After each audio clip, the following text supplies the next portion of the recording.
E aí galerinha do canal, tudo certinho? Muito prazer, sou o professor Beto Kashimoto e na aula de hoje a gente vai estar falando sobre a fascite plantar. Essa aqui é uma doença extremamente comum, então eu vou falar sobre a definição, sobre os aspectos anatômicos e biomecânicos, vou falar um pouquinho sobre o quadro clínico, epidemiologia e os fatores de risco, que são muito importantes para você poder saber também. Vou estar falando sobre o diagnóstico clínico, tratamento conservador, ou seja, a reabilitação, a fisioterapia, o que a gente vai fazer e também sobre o tratamento cirúrgico quando for a opção, tá bom? Então se você quer saber essas informações e eu vou dar muito detalhe importante sobre a questão anatômica principalmente, fica ligado nesse vídeo que a gente já vai começar.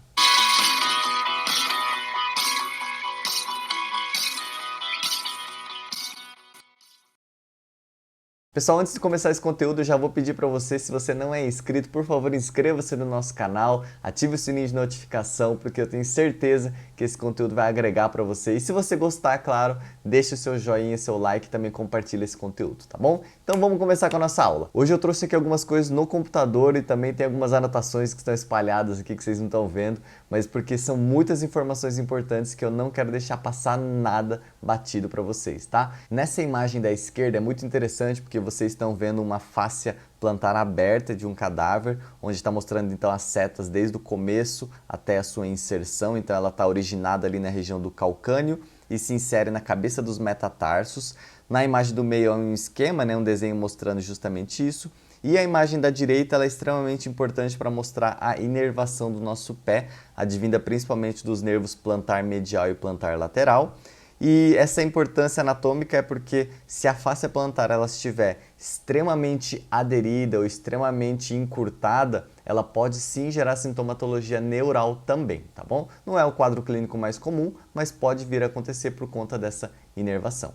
A fascite plantar ela é relativamente comum, ela atinge de 10 a 15% da população e ela tem origem multifatorial, ou seja, ela não tem uma única etiologia. Inclusive já tem vários fatores de risco descritos na literatura, então se o paciente ele apresenta alguma deformidade no pé, ou um pé muito plano ou um pé muito cavo, né, as extremidades elas sempre podem ser um problema para o paciente e um fator de risco. Se o paciente ele é muito obeso, afinal de contas isso aumenta a sobrecarga sobre a fáscia plantar em todas as atividades, principalmente em ortostatismo. Se o paciente apresenta alguma discrepância de membros inferiores, porque isso pode levar a uma compensação natural pelo seu pé.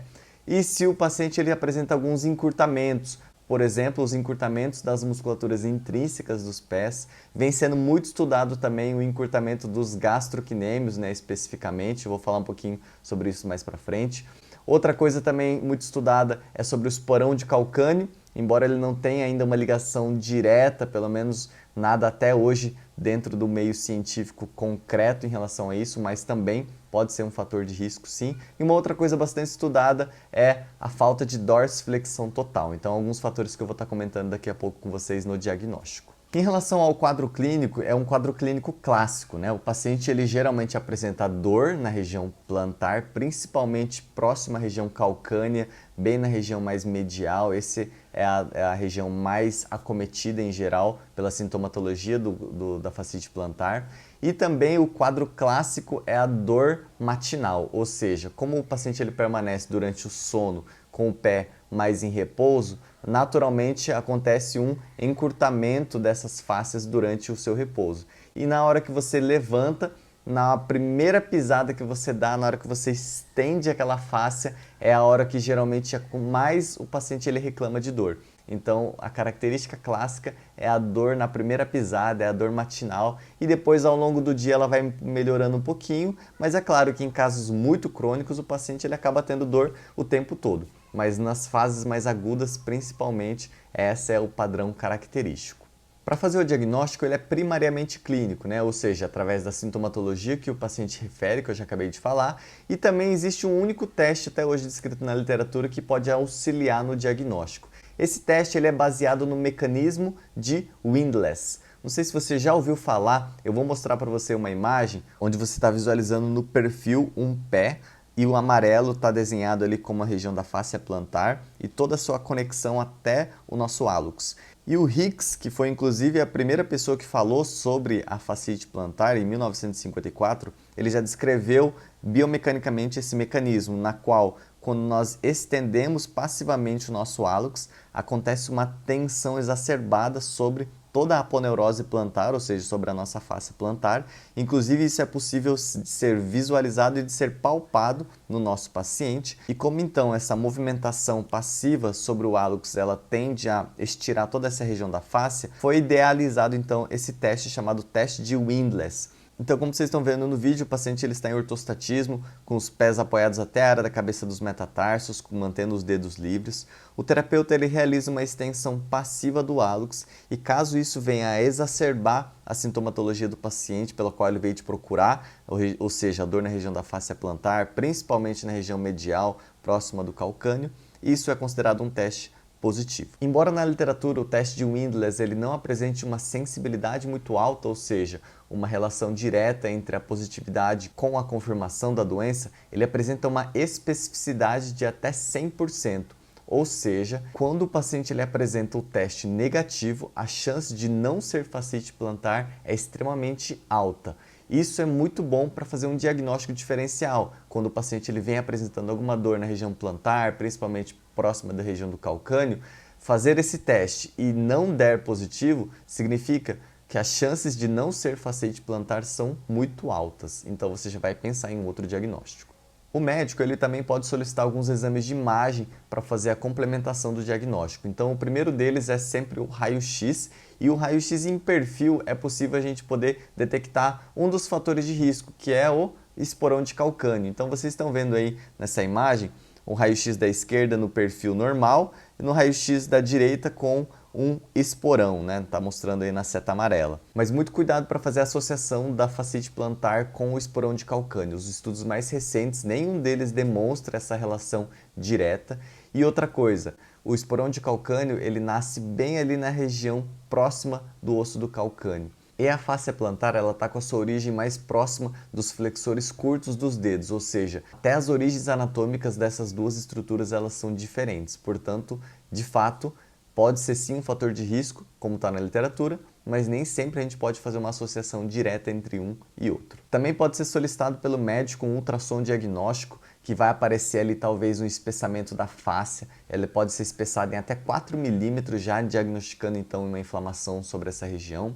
E o médico pode solicitar também uma ressonância magnética, principalmente na ponderação em T2, vai ser visível ali um hipersinal sobre a região da origem da fáscia, diagnosticando então de fato através de um exame de imagem. Mas é muito difícil de chegar até esses exames. Quase sempre o diagnóstico é feito primariamente de forma clínica, como eu já disse, associado ao quadro clínico, sintomatologia e alguns testes, como o teste Windless, que já são suficientes para a gente poder iniciar o direcionamento do tratamento do nosso paciente. Então, para a gente encerrar o nosso vídeo, eu quero falar justamente sobre o tratamento. 70 a 80% das vezes o tratamento conservador é realizado com sucesso nesses casos de paciente, ou seja, a fisioterapia.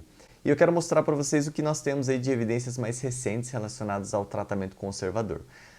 Embora esse artigo não seja tão recente, ele é muito importante porque foi publicado numa revista de altíssimo impacto, que é a JAMA, no ano de 2006, com esse título então, né? A efetividade das órteses de pé no tratamento de fascite plantar.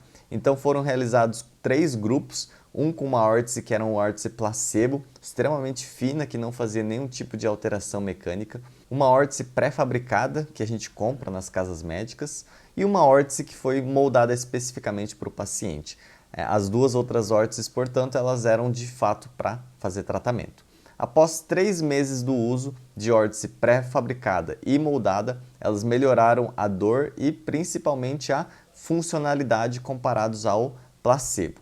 Porém, após 12 meses, não houve uma diferença estatisticamente significativa. Ou seja, num tratamento de curto prazo e de médio prazo, talvez sim tenha bons benefícios o uso dessa órtese, mas num período mais prolongado, talvez ele não tenha mais tanta efetividade.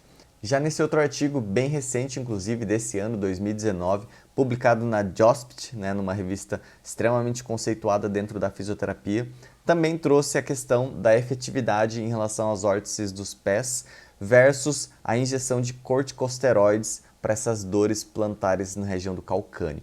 Então, nessa imagem, vocês estão vendo quais foram as duas formas de intervenção utilizadas. Na esquerda, a órtese que os pacientes utilizaram, que não era moldada, era pré-fabricada também, porém adaptava-se ao tamanho do pé do paciente, né, tamanhos PP, P, M, G e GG. E do lado direito mostrando então a outra intervenção, que foi a injeção de corticosteroides um pouquinho acima ali da região da fáscia plantar, então não foi injetado diretamente sobre a fáscia, mas sim na região ao redor da fáscia.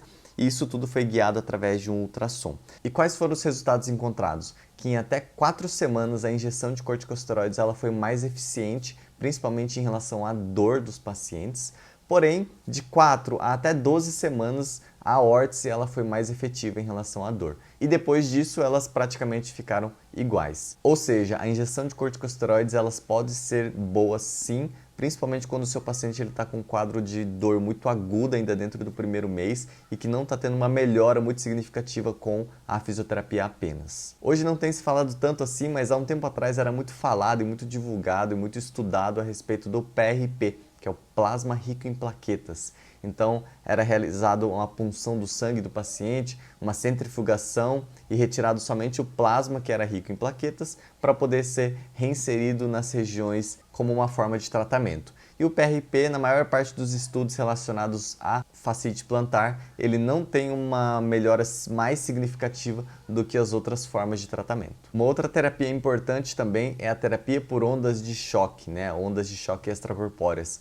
Ela é bastante utilizada, principalmente nos casos de fascite plantar, e a literatura ela tem um respaldo muito positivo, principalmente para dor aguda também dentro das primeiras 4 semanas, desde que não ultrapasse uma quantidade excessiva de pulsos durante uma sessão. É indicado aí mais ou menos 2.000 pulsos por sessão, e isso também não pode ser utilizado por muito tempo pelo risco de danificar permanentemente também a face. Então deve ser aplicado por um profissional experiente e que já tenha vários casos de sucesso no tratamento com fascite plantar. Trouxe para vocês também o artigo de revisão mais recente que nós temos sobre o assunto de tratamento conservador nos casos de fascite plantar, publicado esse ano, em 2019, na British Journal of Sports Medicine, que é uma das revistas mais conceituadas dentro do meio da medicina esportiva. E ele tem como esse título a comparação da efetividade nas opções de tratamento para dor calcânea plantar. Uma revisão sistemática. Então, após a triagem, foi um total de 31 ensaios clínicos randomizados que foram selecionados com um N de 2.450 pacientes, e as intervenções estudadas foram a injeção de corticosteroides, o uso de anti-inflamatórios não esteroidais, exercícios terapêuticos, o uso de órteses e a terapia por ondas de choque, todas elas comparadas ao placebo. E nós temos como desfechos principais a dor e funcionalidade, e os resultados encontrados foram que os estudos não mostraram superioridade de um tratamento em relação ao outro. Isso é muito importante, então não existe algo que seja melhor do que o outro, e uma combinação delas, inclusive, é bem-vinda. Os corticosteroides sozinho ou combinado com exercícios e a terapia por onda de choque foram melhores no curto prazo, médio prazo e longo prazo.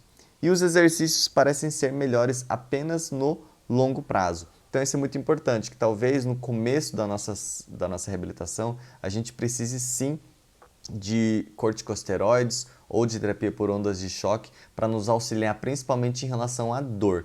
Porém, os exercícios que nós realizaremos, ele vai sim melhorar no médio e longo prazo, principalmente em relação à funcionalidade. E qualquer terapia, então, foi significativamente melhor do que o placebo, ou seja, é melhor o paciente ele fazer algum tipo de reabilitação do que tentar esperar essa dor passar apenas em casa, sozinho, sem fazer nenhum tipo de tratamento. Como um dos principais problemas dos pacientes, como eu disse lá no quadro clínico, é a dor matinal, existem algumas órteses que são específicas para o paciente usar durante o seu sono para ele minimizar essa questão da face ficar muito retraída. Então vocês estão vendo essa imagem, um tipo de órtese muito interessante, onde ele apresenta um tipo de palmilha que ele mantém os dedos numa posição mais neutra, né, até com 20 graus de extensão da metatarsofalangiana, e o paciente ele usa uma espécie de bota acoplada a um cinto que mantém o pé na posição neutra. Então, deixando essa face na posição neutra e o pé na posição neutra, isso minimizaria aquela dor muito grande quando o paciente ele faz a pisada matinal. Então é uma alternativa aí que os pacientes eles podem ter também para reduzir essa dor matinal. Um outro recurso que nós fisioterapeutas temos é o uso da bandagem, seja ela elástica ou seja ela rígida. Então nessa imagem vocês estão vendo uma paciente que nós atendemos na clínica, ela tem fascite plantar bilateral. Eu fiz essa aplicação da bandagem rígida e o estagiário que está acompanhando essa paciente, ele na época que ele iniciou o tratamento dela, essa paciente ela permanecia com essa bandagem por até 3, 4 dias, porque ela falava que o conforto dado e a diminuição da dor eram tantas que ela não queria tirar a bandagem, ou seja, de fato ela é bastante eficiente.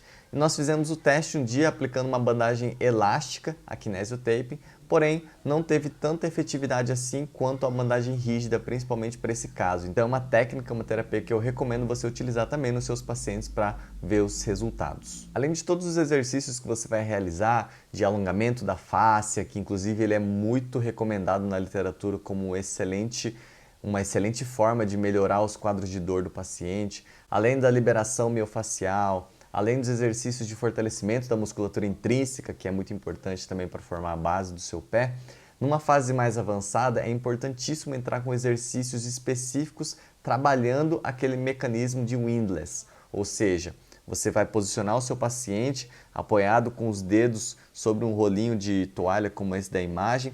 O paciente ele vai fazer a elevação, ou seja, o fortalecimento da musculatura posterior da perna associado ao mecanismo de windlass, ou seja, com a extensão do hallux. Isso vai fazer um trabalho mecânico importante sobre a fáscia, preparando esse paciente para evitar as recidivas da fascite plantar. Quando o paciente ele necessitar de cirurgia após a falha do tratamento conservador aí de pelo menos 6 meses, o médico ele pode optar por fazer via endoscópica, ou seja, apenas um pequeno corte ali sobre a região da fáscia, ou ele pode fazer isso de forma aberta. É claro que a via endoscópica é muito mais recomendada por conta das mínimas cicatrizes e da melhor recuperação do paciente, porém também ela exige um pouquinho mais de técnica e também pode ter lesão de algumas estruturas importantes caso o médico ele não tenha a experiência necessária. Porém tem sido feito bastante também, ao invés de fazer uma liberação da fáscia plantar, fazer uma liberação da região dos gastrocnêmios. Isso porque existe uma relação anatômica direta entre o encurtamento dos gastrocnêmios com a tensão aumentada sobre a fáscia plantar. Então, nesse teste que vocês estão vendo aí, ele chama Silver-Skjold Test. Ele é um teste extremamente importante na literatura, onde ele demonstra se o paciente ele apresenta realmente uma retração de gastrocnêmios ou se os gastrocnêmios eles não têm nada a ver e de repente o problema realmente é apenas na fáscia. Então, o paciente ele é posicionado, como vocês estão vendo na figura A, com o joelho em extensão, e o terapeuta ele realiza o movimento de dorsiflexão. Na figura B, ele realiza a flexão de joelho, aproximadamente 90 graus, e depois, novamente, a dorsiflexão.